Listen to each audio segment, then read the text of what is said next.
Nós vamos continuar, pode passar a nossa série Recapturando o Encantamento. Hoje, eita, saiu do eixo aí, mas coloca para mim no eixo aí, Mateus. A nossa mensagem de hoje, segunda mensagem dessa série, no Sermão do Monte, talvez o corpo de ensino de Jesus mais importante da história. E semana passada a gente começou falando das bem-aventuranças, né? E hoje nós vamos nós vamos ler de Mateus 5, do 13 ao 16. Vou pedir para o Emanuel acender a luz, por favor, para o pessoal poder ler.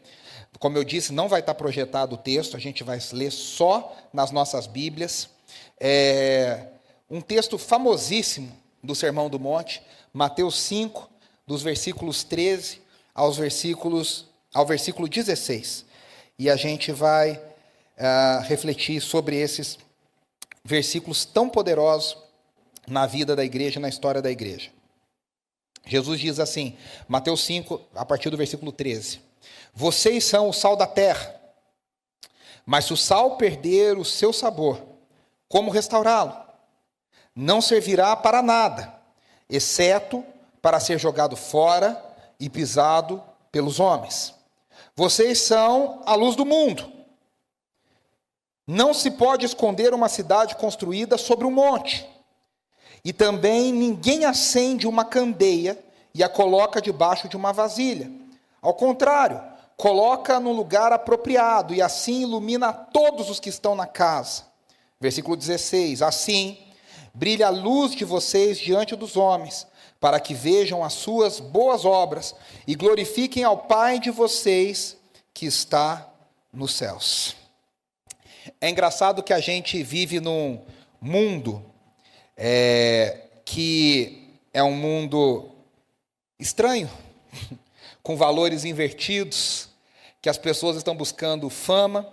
Dizem hoje os professores que se você perguntar numa sala de aula que profissão que a criança quer ter, a maior resposta vai ser, antigamente era jogador de futebol, hoje é youtuber.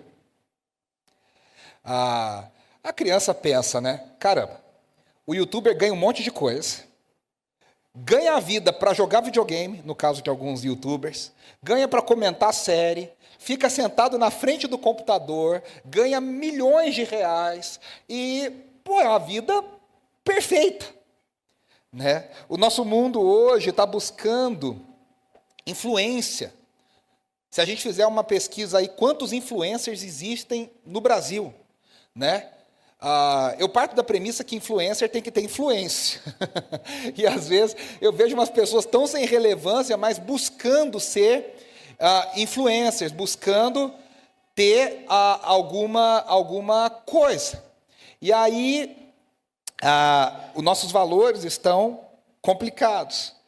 Então, num contexto onde todas as coisas... Tem um episódio de uma série muito forte no sentido de fazer a gente refletir, chamada Black Mirror. Acho que é o primeiro episódio da terceira temporada, se não me falha a memória. O nosso mundo não está muito longe disso, tá? As pessoas só conseguem participar de certas coisas, só conseguem ter acesso a certas coisas se elas tiverem determinada nota. Então, tudo no mundo você dá uma nota. Que nem a gente dá nota no Uber, né? Engraçado que esses dias eu peguei um táxi normal, como faziam os astecas antigamente. Eu peguei um táxi normal. E aí eu pensei assim, caramba, eu não preciso nem me preocupar muito em ser tão simpático, porque ele não vai me dar nota. Porque no Uber, se você for olhar lá, tem a sua notinha. Você dá a nota para o motorista, mas tem a sua nota como passageiro. E no Black Mirror imagina como se houvesse uma nota universal. E aí tem certas pessoas que só podem ir em certos eventos se tiverem de tal nota para cima. Se tiverem de tal nota para baixo, não podem. Ou seja, há estratos sociais da sociedade, né, claro, que são determinados por essas notas avaliativas que nós damos no mundo de hoje.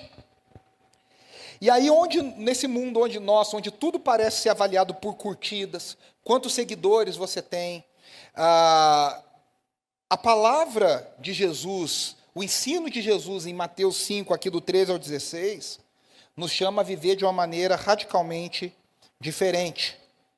Tem uma diferença muito grande entre ser sal e luz e ser conhecido e admirado. Tem gente que é famosa para o reino de Deus e é sal e luz. Legal, muito bom. Eu me lembro uma vez que alguém falou assim para mim, não sei por que falou para mim, né, mas falou, imagina se o Silvio Santos se convertesse, que, nossa, ia ser uma coisa estrondosa. Imagina o Silvio Santos pregando sobre Jesus no programa dele. A pessoa estava encantada pensando, vou orar pela conversão do Silvio Santos para ele pregar para o Brasil inteiro sobre Jesus. E eu falei, irmã, eu quero que o Silvio Santos se converta, quero que ele esteja no céu, quero que ele conheça Jesus. Mas o reino de Deus nunca precisou de Silvio Santos para que as coisas aconteçam. Nunca precisou de grandes estrelas, e de novo, não tem nada contra as grandes estrelas se converterem verdadeiramente. Mas o reino de Deus é feito da influência de gente anônima, de gente comum, que aplica seriamente as palavras de Jesus e passa a viver como sal e como luz nesse mundo. Num Brasil onde 40% da população futura, breve, muito em breve, os próximos censos vão indicar isso, muito provavelmente. 40% da população se diz evangélica. Na totalidade, 80% da população, perto de 80% da população brasileira se diz cristã ou, vamos dizer, simpatizante da doutrina cristã, entre católicos e evangélicos. Eu te pergunto, que diferença nós temos feito no mundo? O quanto o nosso testemunho tem impactado na vida das pessoas? O quanto o Brasil hoje, com 40% de evangélicos, é melhor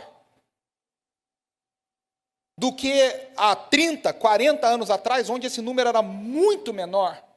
O quanto as margens de injustiça são menores, de injustiça são menores, o quanto a miséria é menor, o quanto a corrupção é menor no nosso país, o quanto efetivamente nós estamos dando um testemunho poderoso, impactante, sobre os valores do reino e a diferença que as coisas que Jesus pode fazer na vida das pessoas. Então, o nosso desafio nesses dias é pensar o quanto o nosso testemunho ele pode ser e precisa ser realmente impactante. E nós estamos chegando num tempo no Brasil que a gente precisa ser sal e luz dentro daqueles que se dizem evangélicos. Para dizer, eu sou evangélico, mas eu não sou isso, eu não compactuo com isso, eu não estou dentro disso e daquilo. Porque antigamente você falava, eu sou evangélico, a pessoa já sabia. Eu conto uma história para os meus alunos de História da Música. Em 94, a música número 1 evangélica no Brasil era Consagração, gravada pela Aline Barros com 18 anos. Né? Ao Rei dos Reis consagro tudo o que sou. E essa música fez tanto sucesso, que se não foi a primeira, foi uma das primeiras vezes na história, a Rede Globo, que naquela época tinha 90% de audiência, 80% de audiência, no seu horário nobre da manhã, no show da Xuxa, ou no Xuxa Park, eu não lembro qual dos dois, a Xuxa chamou a Aline Barros e a comunidade da Vila da Penha para ir no programa dela. Cantar essa música consagrada. Isso foi. Hoje, no mundo que, né, Raul Gil tem evangelho, tem quadro gospel, tem cantores para todo lado, vai não sei aonde, para a gente é comum. Naquela época era um absurdo.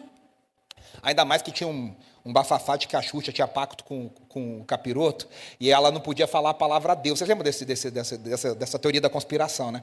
E aí ela tinha que falar o cara lá de cima, ela não podia falar a palavra Deus. Aí a Aline Barros vai lá. Quando a Aline Barros entra com o pessoal da banda, a Xuxa fala assim, tem esse vídeo no YouTube, eu já vi esse vídeo centenas de vezes nas minhas aulas. Ela fala assim, nossa, vocês são bonitos. Aí você fala, ué.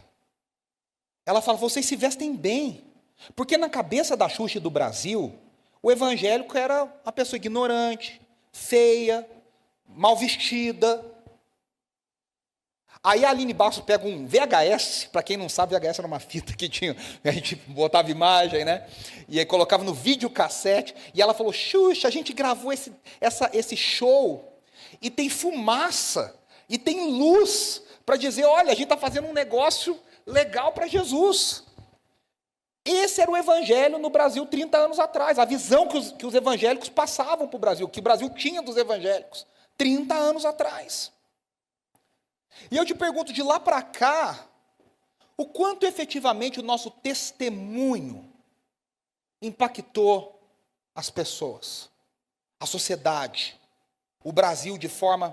O quanto a marcha para Jesus, legal. O quanto a marcha para Jesus implica em mudança de vida, em mudança de consciência, numa consciência de pecado, de arrependimento.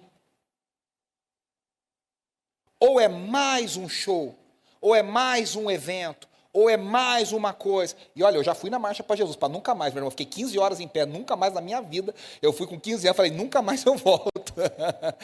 Nada contra quem vai. Mas o quanto isso impacta na vida das pessoas. E aí eu quero, primeira parte, Jesus diz, vocês são o sal da terra. E o sal é uma coisa sempre muito interessante refletir sobre isso, porque o sal fala de uma presença na sociedade, que é uma presença preservadora, uma presença curativa e uma presença transformadora. A primeira presença que o sal promove na sociedade, deveríamos ser uma presença preservadora. Nos dias que não existia refrigerador, que não existia geladeira, o sal era usado para preservar alimentos da podridão, da putrefação, ele diminuía o processo de estragar um alimento, de decomposição de um alimento. A primeira coisa que nós temos como cristãos na sociedade é preservar essa sociedade para que o mal não corrompa e não consuma toda essa sociedade. Existe uma importante presença, vamos dizer, passiva do cristão, dele existir para dizer, opa, enquanto eu estiver aqui, esses valores do reino das trevas não vão imperar os valores do reino da luz. Eu vou dar um exemplo bíblico que todos nós conhecemos. Se todas as crianças tinham que ser mortas, a mãe de Moisés diz, não, meu filho não vai ser morto. Eu vou dar por quê? Porque ela tinha uma consciência do valor da vida, do reino de Deus, daquilo que Deus queria através daquela criança.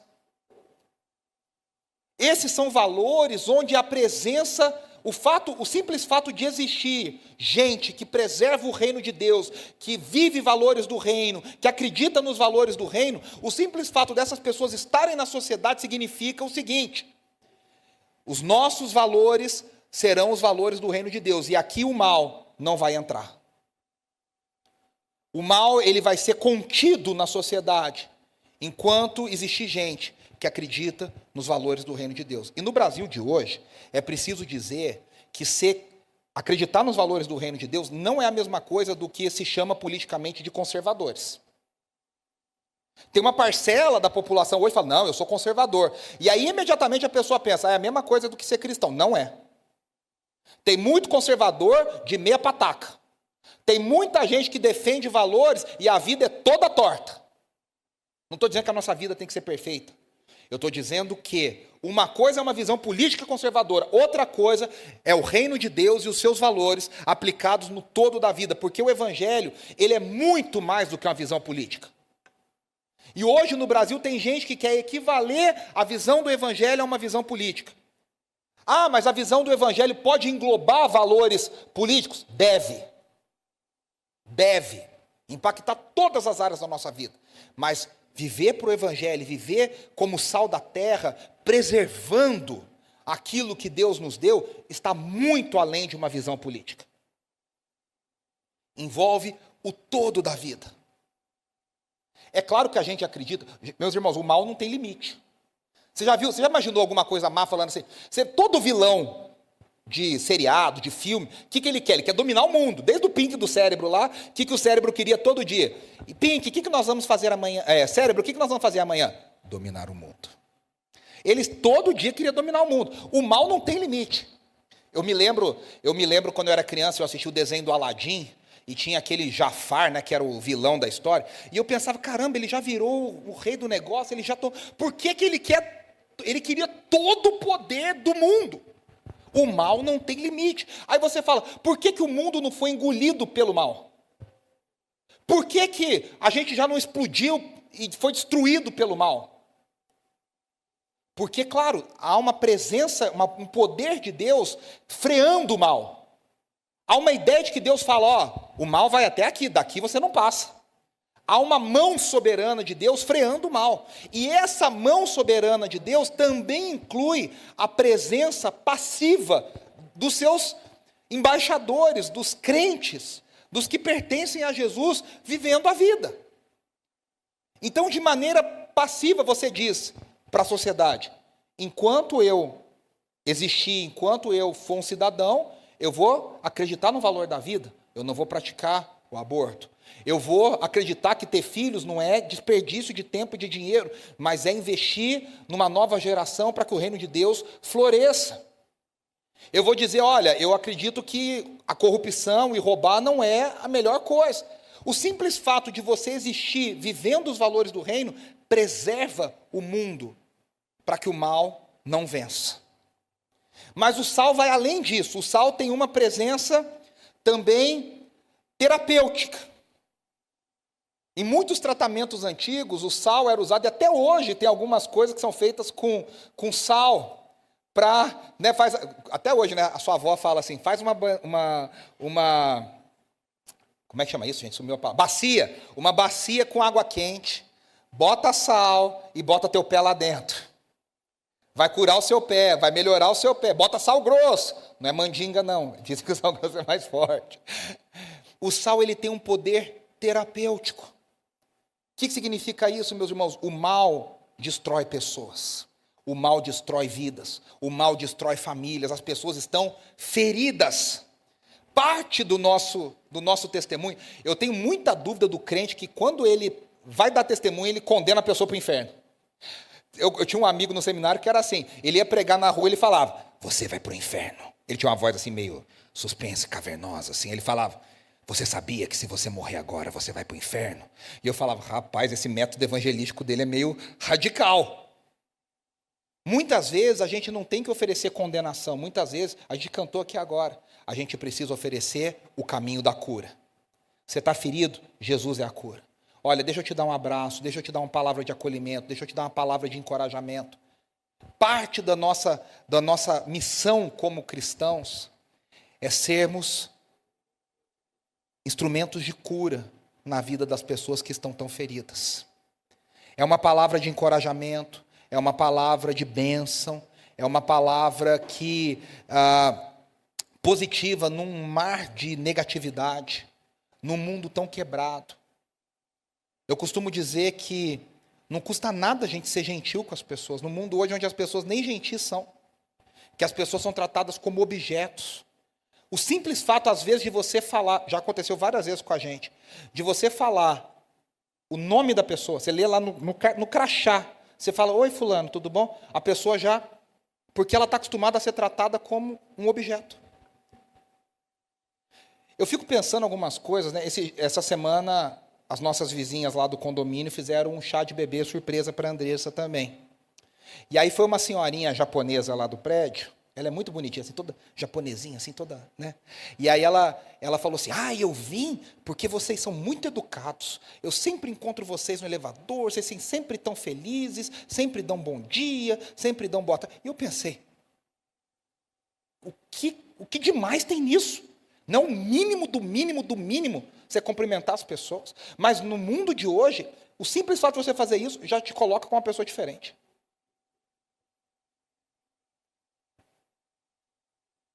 Então, meus irmãos, parte da nossa missão também é ser uma presença curativa. E aí, se tem a ideia da presença passiva, nós temos a presença ativa no mundo, que é sermos transformadores ou condutores de transformação. Aonde a igreja de Jesus chega, os valores deveriam ser outros, os valores deveriam mudar. Existe uma ideia no mundo, que é uma visão muito errada, de que o cristianismo causou muito mal para o mundo. E causou mesmo, em alguns casos. A gente não pode negar que as cruzadas mataram muita gente inocente. A gente não pode negar que a Igreja Católica, durante muitos anos, fez muita gente sofrer com uma visão de um pretenso cristianismo. A gente não pode negar que a Igreja Evangélica no Brasil já causou muito mal para o Brasil em muitas frentes, em muitas coisas. Não podemos. Mas a gente precisa lembrar que os grandes avanços da humanidade foram calcados em valores e fundamentos cristãos. Os hospitais foram fundados por cristãos. As universidades foram fundadas, as primeiras universidades, por cristãos.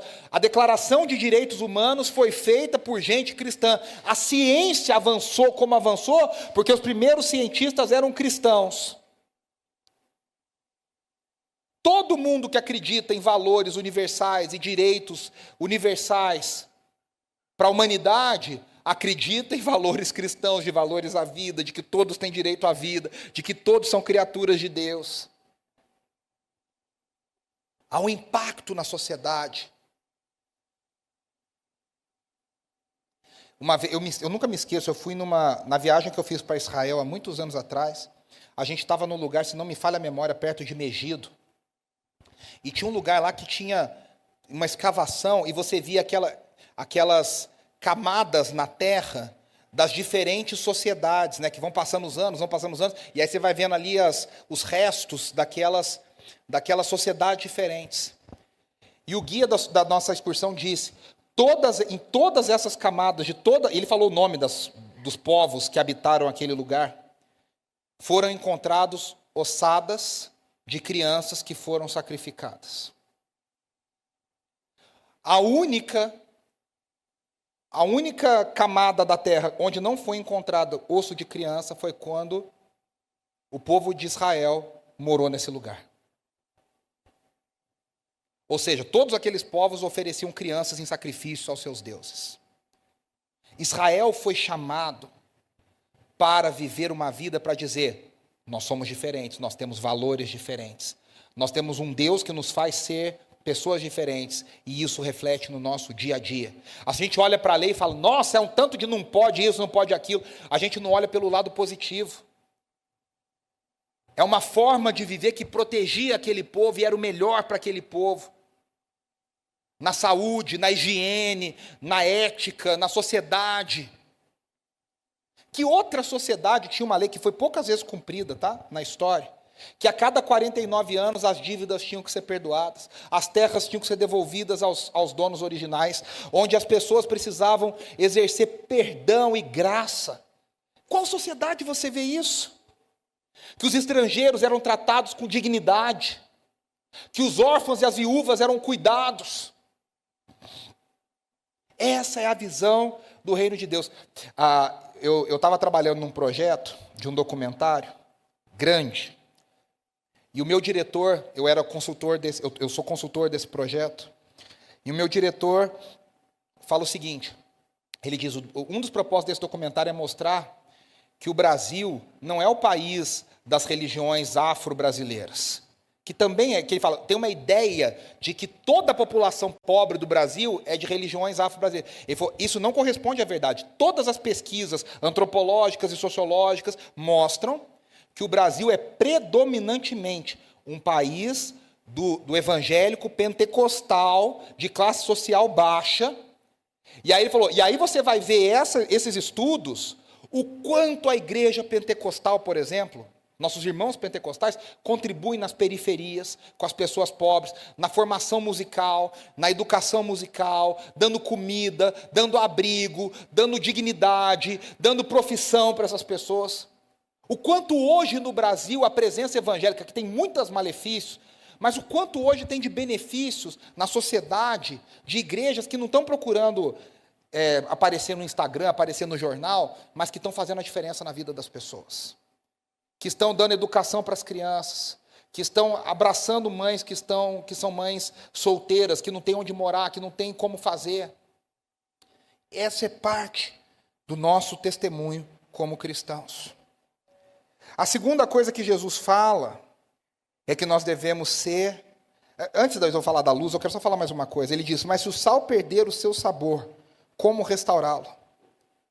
E aqui tem um equilíbrio muito difícil, a meu ver.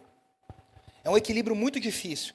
O quanto o sal precisa se preservar para guardar o seu sabor, e o quanto o sal precisa se misturar para fazer a diferença. Na maioria das vezes, a gente vai perdendo a mão. Eu conheço gente que se preservou demais e virou um gueto. Aquelas igrejas que ninguém entra, ninguém sai, quase uma seita. Aqui a gente vive o evangelho, mas ninguém entra, ninguém sai. A gente se preserva do mundo. Tem um filme já antigo, do M. Night Shyamalan, chamado A Vila. Alguém já viu esse filme? O pessoal vai morar no meio do nada para se preservar do pecado, para que aqui o mal não entra. A gente dá, que é a ideia dos Amish, né, por exemplo. A gente vai viver separado, sem tecnologia, sem, como se o mal não tivesse dentro da gente. Na história cristã nós tivemos várias pessoas. Olha, fujam para as montanhas. Surgiu o movimento monástico. Os monastérios, o pessoal do deserto. Vamos viver separados. E aí você fala, pô, o caminho não é esse. A gente, se viver separado, a gente não salga. O sal dentro do saleiro não serve para nada. Mas, ao mesmo tempo, o quanto a gente se mistura e não perde a mão e se mistura demais. Tinha uma época que tudo era gospel no Brasil, né? Era camiseta gospel, balada. Quem viveu essa época, viveu, né? Nos anos 90. Balada gospel, camiseta gospel, CD gospel, água gospel. Tudo tinha que ter um selo gospel. Aí você falava, o que era uma balada gospel? Idêntica a outra balada, só que uma era de crente, a outra não era de crente. Era idêntica. O mesmo jeito, a mesma fumaça, a mesma luz, se bobear, os mesmos comportamentos. O quanto da nossa presença na sociedade, a gente já não perdeu o sabor porque a gente se misturou demais. Aí a pessoa de fora olha e fala, não vejo diferença, né? Tem um cara que ele fala de futebol e ele teoricamente diz que é evangélico. Aí ele fala assim, o evangélico é normal, faz tudo normal, vai na balada, bebe, curte a vida, sai com a mulherada, o que Deus quer é que você seja feliz. O quanto desse evangelho é ensinado, e as pessoas acham que estão vivendo no evangelho, mas já perderam o sabor completo, já perderam a capacidade de salgar, de fazer a diferença. O quanto as pessoas, e agora eu não estou falando dos outros, eu estou falando de mim, o quanto as pessoas olham para a minha vida e veem diferença. Então, eu acho que é aquele equilíbrio, né? O quanto não ser estranho, porque eu sou separado demais, diferente demais, mas o quanto não ser igual demais. Eu acho que esse equilíbrio é o desafio da nossa vida. O quanto você precisa ser diferente e o quanto você precisa ser igual. Igual para não assustar, mas diferente para impactar. Igual para não ser esquisito, mas diferente o suficiente para falar. Há um caminho diferente, há uma forma diferente de viver. Jesus ensinou um outro caminho. Porque o evangelho fraco de muita gente, a gente chama isso de o evangelho da hipergraça. Não, mas se você, tadinho, é educação positiva extremista aplicada ao evangelho. Tadinho, você vai pecar mesmo, você peca, mas Jesus te ama. Lá em Minas a gente falaria, menino, mas você é bom demais, Deus te deu graça, Deus te ama, Deus te abraça. Nunca há um confronto, nunca há um arrependimento, nunca há uma necessidade de falar, peraí, eu preciso voltar para o caminho. E Jesus está dizendo, para ser sal no mundo, a gente tem que se arrepender, a gente tem que viver vigilante, a gente tem que viver atento. Aí ele diz, vocês são a luz do mundo. E quando ele fala da luz, eu acho interessante que a luz para hoje, para muita gente, a pessoa quer os holofotes para cima dela, né? A pessoa quer ser o centro da luz, ela quer brilhar. E o cristão, ele é chamado para ser um tipo específico de luz. E eu gosto de pensar no cristão como um holofote. O holofote nunca joga luz nele mesmo. O holofote só serve para jogar luz em outra coisa que não ele. O cristão foi chamado para ser luz, para que a luz dele aponte não para ele, mas aponte para Jesus. Para que diga, olha, a gente cantou isso aqui. O que importa é que eu diminua e que ele cresça. Como diz a música famosa no Brasil, nesse texto também, diz assim, né? Que eu diminua e ele apareça. Ele tem que aparecer. O saldo final da vida do cristão, eu sempre falo isso, né? No velório você sempre vê isso. Nossa, fulano foi uma benção, não sei o que lá. Mas o saldo final não é que pessoa maravilhosa foi fulano. O saldo maravilhoso o saldo sempre tem que ser que maravilhoso ver como Jesus atuou na vida do fulano e da ciclana. Que obra maravilhosa Jesus fez na vida de Beltrano. Nós somos luz. E aí a luz, para mim, ela tem uma coisa, que aí Jesus até fala, né? Não se pode esconder uma cidade construída sobre um monte. A luz, ela tem uma característica que ela, por existir, ela vence as trevas. Não tem como uma luz não vencer as trevas. Aonde a luz brilha, ela necessariamente vai vencer a treva. Ou seja, o fato de você viver para Jesus, ter Jesus, nascer de novo, ser transformado para Jesus, vai fazer você, de alguma forma, brilhar. Quando eu era criança, tinha muita gente que falava assim, né? Você vê que eu sou uma criança com vários traumas evangélicos, né? O pessoal na igreja falava assim, se você morrer hoje, quantas pedrinhas você vai apresentar para Jesus de gente que você trouxe para Jesus? E eu ficava desesperado, porque eu falava, eu tenho nenhuma pedrinha, eu tenho pouquíssima pedrinha. Vou passar vergonha na frente de Jesus. E aí a gente ficava tentando, e uma culpa, né, de você tem que fazer, você tem que... E eu entendo que Jesus diz uma coisa muito mais natural. Se preocupe em viver o Evangelho. E ao viver o Evangelho, a sua luz naturalmente vai brilhar. Eu não estou dizendo que você não possa falar de Jesus para alguém. Claro que a gente pode. Mas há uma preocupação tão grande, eu tenho que fazer, eu tenho que isso, eu tenho que aquilo. E às vezes a gente precisa simplesmente viver o Evangelho. E ao viver o Evangelho, a nossa luz vai brilhar. Tinha um hino antigo que nós cantávamos que dizia assim, né? Brilhando, brilhando, brilhando qual doce luz, brilhando, brilhando, brilhando por meu Jesus. Quero te exaltá-lo na escola. Como é que é? Eu sei que era nessa ideia da vida toda, né? Eu quero brilhar por meu Jesus. Aí Jesus diz, ninguém acende uma candeia e a coloca debaixo de uma vasilha. Isso vai contra a natureza da luz. Ninguém acende a luz para escondê-la. Ninguém produz luz para que essa luz fique escondida. Jesus está dizendo, vocês não nasceram de novo. Vocês não foram acendidos, acesos no reino espiritual, para que vocês fiquem escondidos. O Filho de Deus é naturalmente um filho da luz.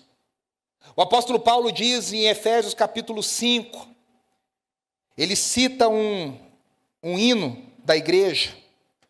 Efésios 5, não precisa abrir se você não quiser, eu só esqueci o número do versículo, acho que é o 14. É o 14. Ele diz, eu vou ler a partir do 8. Olha a palavra do apóstolo Paulo em Efésios capítulo 5, a partir do versículo 8.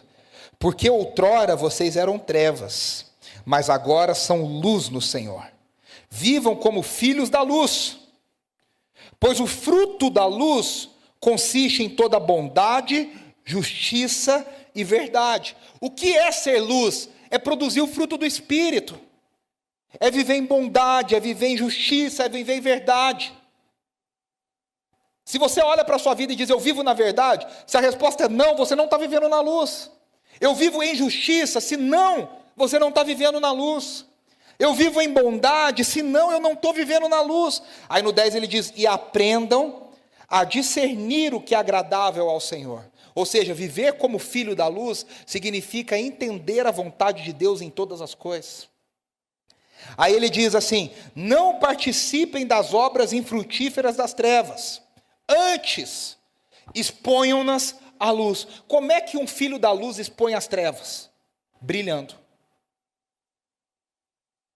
Quando você não coaduna, quando você não corrobora, quando você não acentua um comportamento das trevas, você está brilhando a luz.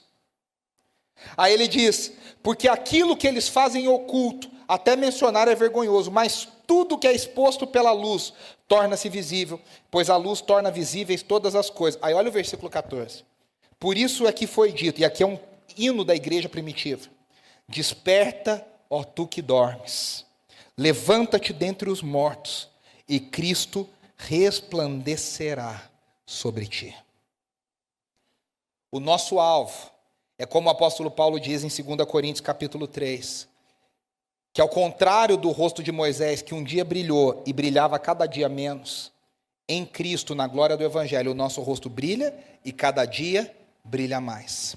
A gente canta, né? A luz que outrora apagada, agora brilha, e cada dia brilha mais. Há um versículo no Antigo Testamento que diz: a luz do justo deve brilhar cada dia mais até que se torne dia perfeito. A luz de Cristo deve brilhar cada vez mais forte em nós, para que a gente um dia veja a luz de Cristo perfeitamente brilhando em nós. Nós somos filhos da luz, nós devemos andar nas obras manifestas. Por isso que tudo... Aí você fala assim,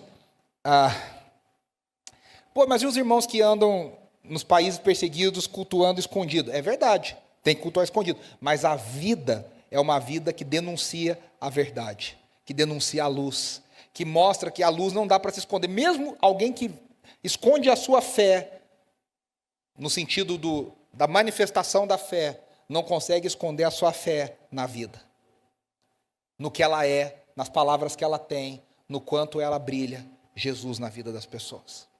Eu sempre acho interessante, aconteceu com a gente essa semana, a Andressa encontrou uma vizinha nossa, e ela falou assim, eu tenho certeza que ela é crente.